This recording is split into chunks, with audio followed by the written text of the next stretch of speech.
On the battlefields of North Africa in 1943, the Allies were about to unleash a technological secret that would change the course of tank warfare forever. In the midst of the chaos at the Battle of Kasserine Pass, German soldiers were facing off against American Sherman tanks, completely unaware of the invisible weapon that made all the difference. While the German forces had superior tanks with powerful armor and firepower, there was one critical aspect they failed to recognize: the communication system inside the Sherman tanks.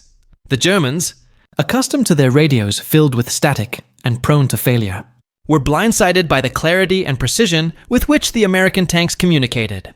They couldn't understand how these tanks, separated by miles of rough terrain, moved in perfect coordination, like a single organism, covering blind spots and anticipating each other's actions. It wasn't superior guns or thicker armor that gave the Americans the upper hand. It was their radios. The Germans, unable to adapt to this new form of warfare, were about to experience the first taste of a revolution in military strategy. In the early days of 1943, the Allied forces in North Africa were gearing up for a decisive battle at the Kasserine Pass, located in Tunisia. For the Germans, the desert terrain provided a perfect advantage, with the panzer tanks being their primary weapon of choice. These tanks, some of the best equipped in the world, were well armed with powerful guns and thick armor, making them formidable opponents. However, despite their technological superiority, something was missing: an efficient communication system. Meanwhile, the American forces, led by the 1st Armored Division, were preparing to face the Germans head-on. The Sherman tank, the backbone of the US Army's armored forces, was far from being the most advanced in terms of armor or weaponry. But it had something the Germans didn't. Inside each Sherman tank, a revolutionary communication system was hidden in plain sight.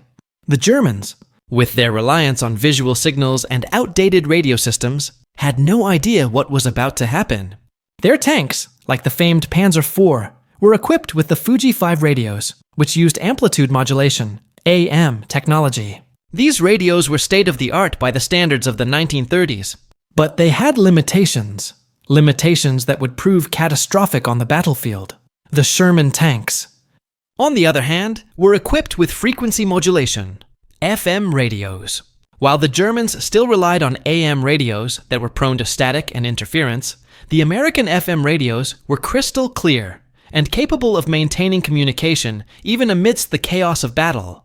The contrast was night and day. At the core of the Sherman tank's success was its ability to stay in constant communication with the rest of its platoon, even when separated by miles of broken terrain. This was possible because the radios in the Sherman tanks operated on FM technology, which allowed for better clarity and less interference compared to the German AM radios.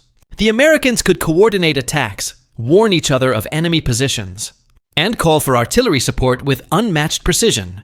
The German tank commanders, equipped with their FUG-5 radios, struggled to hear their comrades through the static that filled the airwaves.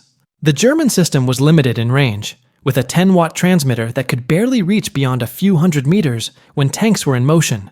The radios were designed to pick up every spark, every engine noise, and every electrical discharge as static. This made it nearly impossible for the Germans to maintain effective communication during a fast-paced battle.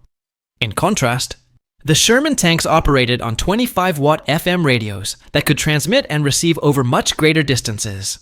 The radios were also equipped with crystal-controlled frequencies, ensuring that the communication was stable and clear, even when the tanks were in motion or under fire. This allowed the American tanks to move as a coordinated unit, even when separated by miles of terrain and heavy smoke.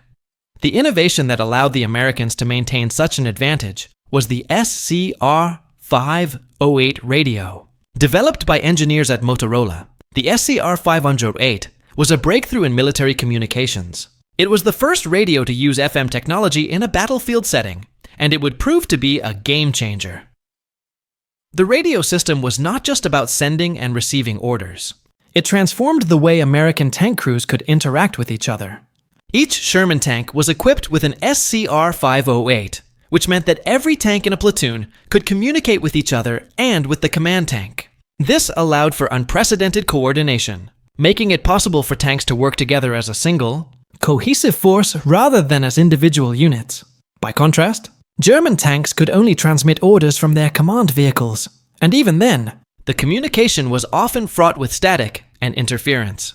When German command tanks were destroyed, the entire platoon lost its ability to communicate effectively. This limitation was devastating in the heat of battle, where timing and coordination were everything. The Battle of Kasserine Pass in February 1943 marked the first major confrontation, where American tank radio superiority would demonstrate its full potential. Although the Germans claimed victory in terms of terrain, it was the American tank's ability to maintain coordination across miles of chaotic terrain that left a lasting impression on the German forces. As the battle raged, scattered elements of the U.S. 1st Armored Division maneuvered through the mountainous terrain of North Africa. American tank crews, who had never met before, coordinated attacks, warned each other of threats, and called for artillery support, all through their crystal-clear FM communications.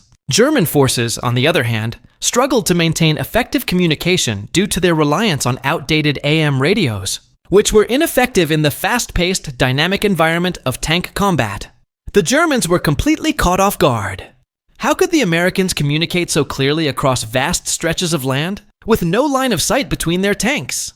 How could they anticipate movements and react so swiftly? The German intelligence reports intercepted during the battle were shocked by the clarity of the American radio transmissions and the precise coordination displayed by the Sherman tanks. Let one report from the 10th Panzer Division's intelligence unit stated, "The American units demonstrate exceptional coordination, operating in complete synchronization across distances where our radios produce nothing but static." The Germans could not comprehend the technology that allowed this level of communication.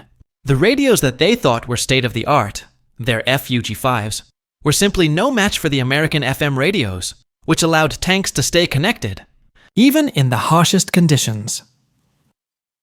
The real advantage of the FM radio system in the Sherman tanks was its ability to provide a constant, unbroken link between all tanks in a platoon. No longer did the American tank crews need to rely on visual signals to coordinate their attacks. The Sherman tanks, equipped with their SCR-508 radios, could communicate across rugged terrain and even through the thick smoke of battle. The SCR-508's frequency modulation technology had a dramatic effect on the coordination and timing of attacks. By operating on a 25-watt transmitter with crystal-controlled frequencies, it could communicate over distances far greater than the German radios could ever manage. This allowed American tanks to execute maneuvers with incredible precision, even when separated by hills, valleys, and other obstacles that would have prevented any line of sight. This was a stark contrast to the German strategy. The German tanks, particularly the Panzerviehs, often operated in rigid, hierarchical structures. The platoon leader would issue orders, and the subordinate tanks would respond by action rather than words. If the command tank was destroyed, something that was all too common, the entire platoon lost its ability to communicate and coordinate. It was as if the German tanks were fighting individually, rather than as a unified force. American tank crews, on the other hand, communicated with each other continuously. Every Sherman tank was capable of sending and receiving orders, which meant that if one tank was disabled, another could step up to take its place. This flexibility allowed American tank platoons to remain a cohesive fighting force, even in the most chaotic of battlefields. In the months following the Battle of Kasserine Pass, the Allied forces continued their push through North Africa.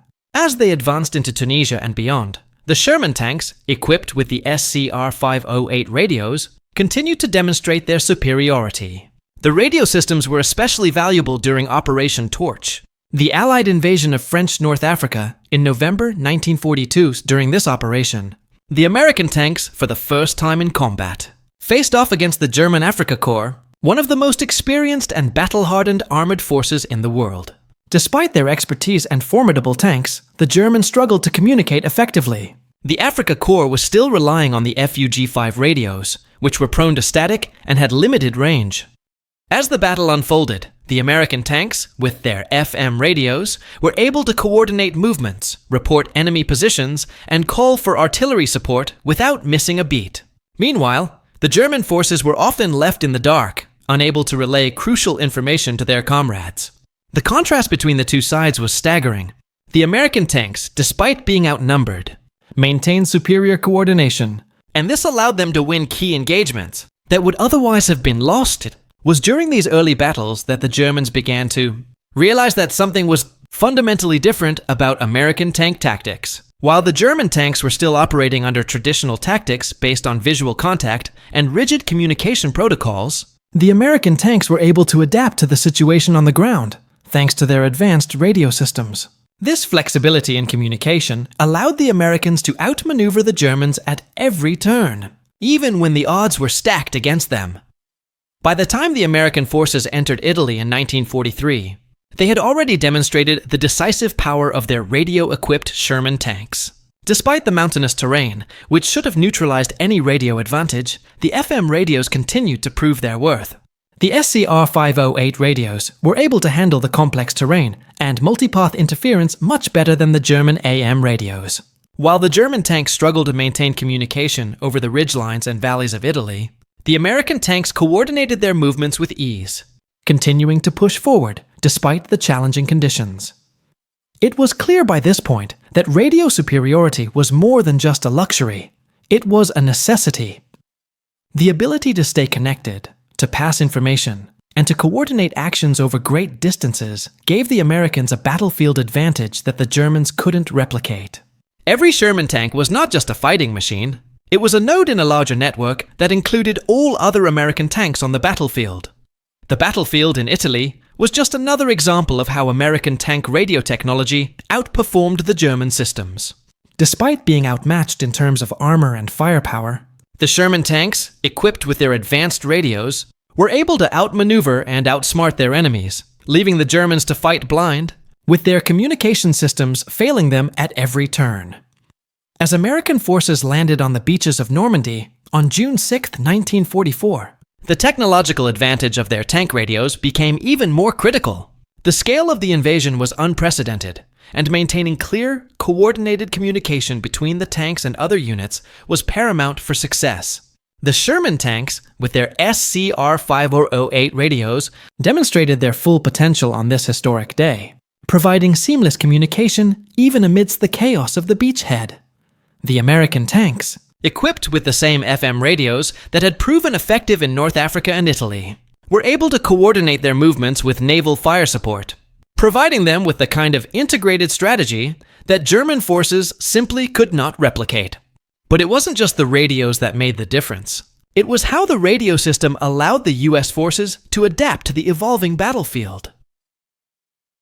The primary challenge for the Allies during the Normandy invasion was the hedgerow fighting, a type of warfare that heavily limited visibility. The terrain was filled with dense hedgerows and bocage, making it difficult for tanks to see their targets. Yet, despite the poor visibility, American tanks maintained perfect coordination through their FM radios, while the Germans, with their outdated radios, struggled to communicate effectively. The crucial gap in communication, however, wasn't just between the tanks themselves. The American tanks were able to communicate with other units on the battlefield, including infantry, artillery, and air support. But there was a critical issue. The radios in the infantry and tanks operated on different frequencies, leading to communication breakdowns between infantry and tank units.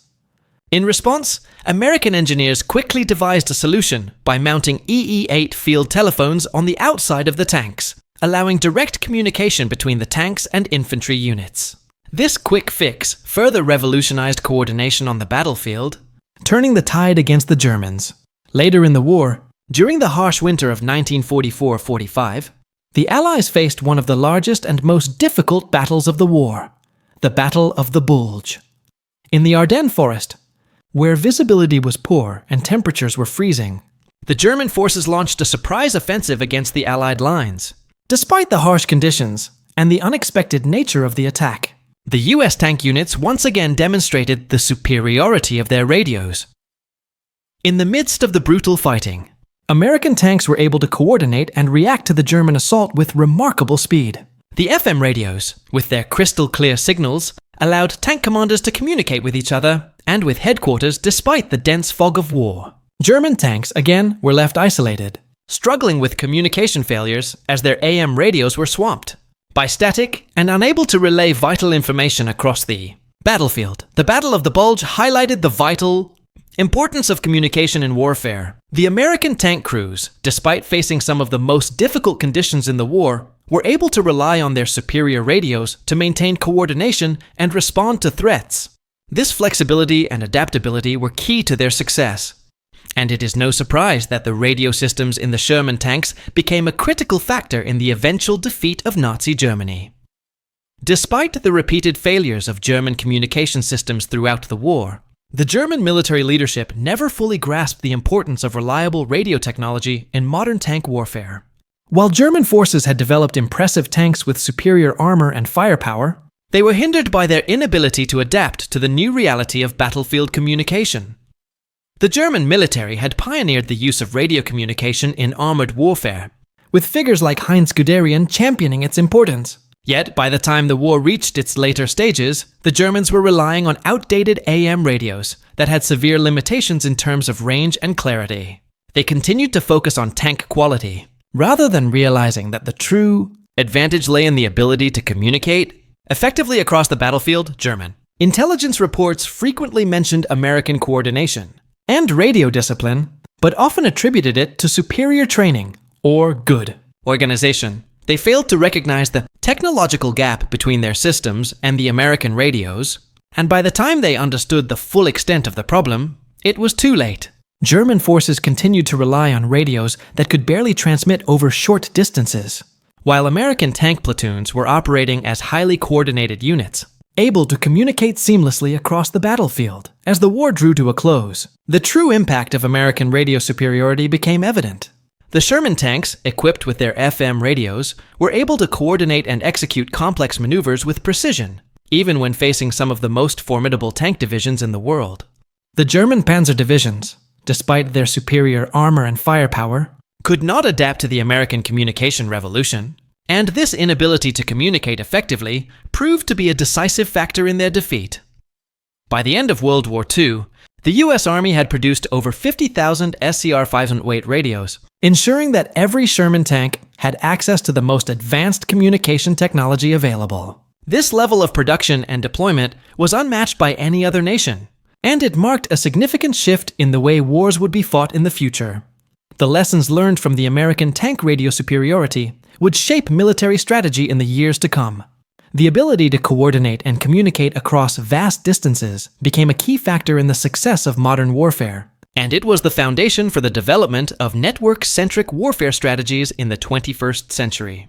Today, modern battlefields continue to rely on advanced communication systems, a direct legacy of the radio revolution that began with the Sherman tank during World War II. The story of the Sherman tank's radio superiority serves as a reminder of the importance of communication in modern warfare. While tanks and weapons may be important, the true key to victory often lies in the ability to communicate, adapt, and coordinate quickly. The radio systems that allowed American tanks to dominate the battlefield in World War II paved the way for the development of modern communication systems in tanks and other military vehicles. Today, every modern main battle tank carries advanced communication suites, continuing the legacy of the SCR-508.